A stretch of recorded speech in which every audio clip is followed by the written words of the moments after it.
श्री कृष्णा। जय दशा माता की। इस वीडियो में आप दशा माता की कहानी सुनेंगे जो इस प्रकार है। बहुत समय पहले की बात है। एक नगर में एक सेठ जी रहते थे। उनका बहुत बड़ा परिवार था।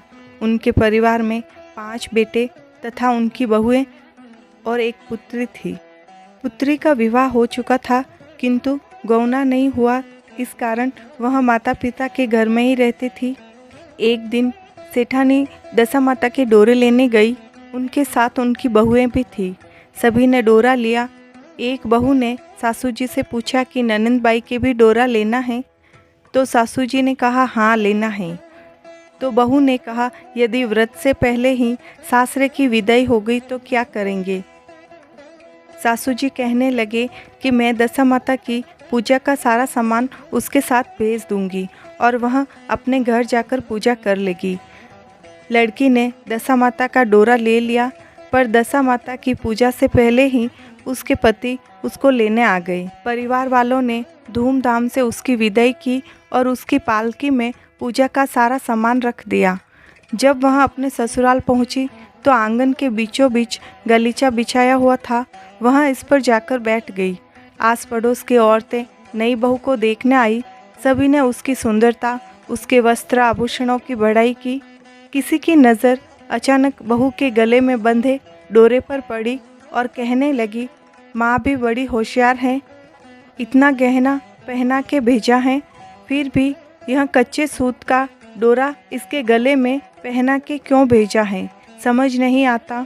जब एक औरत ने ऐसी बात कही तो वहाँ उपस्थित सभी औरतों की नज़र उस डोरे पर पड़ी। सभी औरतें डोरे के बारे में अपनी अपनी राय देने लगी। संध्या के समय बहू के परिवार की स्त्रियां यानी देरानी, जेठानी, ननंद, सासू जी आदि मिल बैठकर उस डोरे के बारे में चर्चा करने लगी। जितने मुंह उतनी बातें।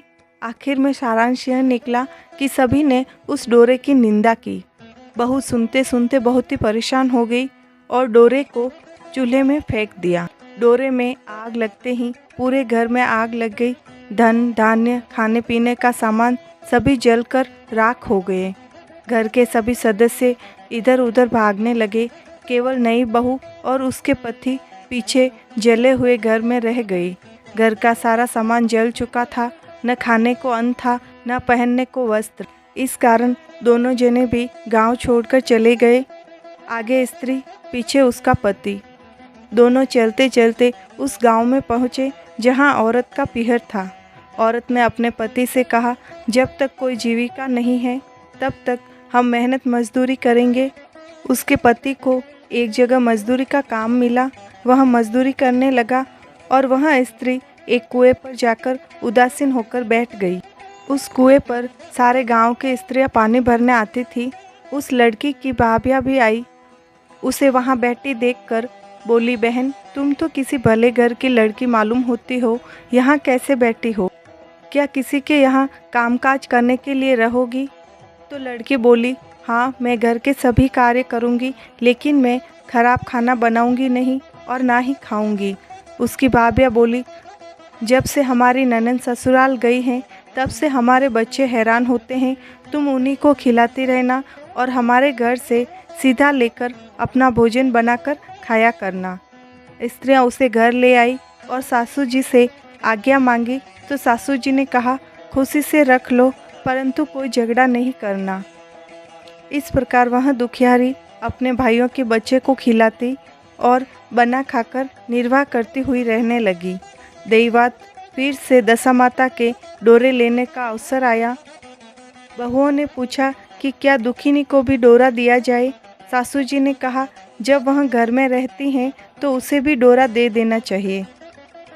बहुओं ने कहा, इसी तरह रोकते रोकते आपने ननंद बाईसा को डोरा दिया और आखिर पूजा ना हो पाई और उनकी विदाई हो गई। और अब इस लड़की को डोरा दे रहे हैं। यदि पूजा होने से पहले यह यहाँ से चली गई तो? सासू जी बोली, तो क्या हुआ, तुम्हारी ननंद ने अपने ससुराल में पूजा की होगी। वह लड़की पूजा होने तक यहाँ रहेगी तो यहाँ पूजा करेगी और नहीं तो जहाँ जाएगी वहाँ पूजा कर लेगी। इस प्रकार सभी ने दशा माता के डोरे लिए। साहूकार की बहुएं नहा धोकर स्वच्छ वस्त्र धारण किए घर को गोबर से चौका लगाया। घर में गोबर से चौका लगाया, चौक पूरा और पूजा की तैयारियां करने लगी। तब लड़की बोली, भाभी मुझे भी कुछ वस्त्र मिल जाए तो मैं भी स्नान करके आऊं। बहुओं ने सासू जी से पूछकर ननंद की साड़ी उसे दे दी। अपनी पुरानी साड़ी लेकर दुखियारी स्नान करने गई। सिर से स्नान करके साड़ी पहनी और गीले बाल बिखरे हुए घर आई। वह ज्यों ही पूजा में आकर बैठी, तब एक भाभी ने कहा, यह लड़की तो साक्षात ननंद बैसा की उन्हार है। इस पर सासू जी ने नाराज होकर कहा कि तुम लोग बड़ी चंचल हो, पूजा के समय भी चुप नहीं रहती। तुम्हारी बातों से मैं कथा का सिलसिला भूल जाती हूँ। बहुएं चुप हो गई। पूजा संपन्न हुई। फिर सब इकट्ठी बैठकर एक दूसरे का सिर गूंथने लगी। एक भाभी ने लड़की से कहा, तुम्हारे सिर में जैसी गूंथ है वैसे ही हमारी ननंद जी के सिर में भी थी। इस बात पर सासू जी गुस्सा हो गई और बोली, मेरी बेटी तो ससुराल में सुख देख रही होगी, तुम कहाँ इस दुखियारी से उन्हार देती हो। सासू ने बहू को दुत्कार तो दिया, परंतु यह बात उसके मन में बैठ गई। उसने लड़की से कहा, आज मेरे पास सोना। रात को जब बहुएं सो गई तब बुढ़िया माई ने पूछा, बेटी तुम्हारे पीहर में कोई था क्या? उसने जवाब दिया कि ऐसे ही 5 भाई 5 भाभियाँ और आप जैसे माता पिता थे।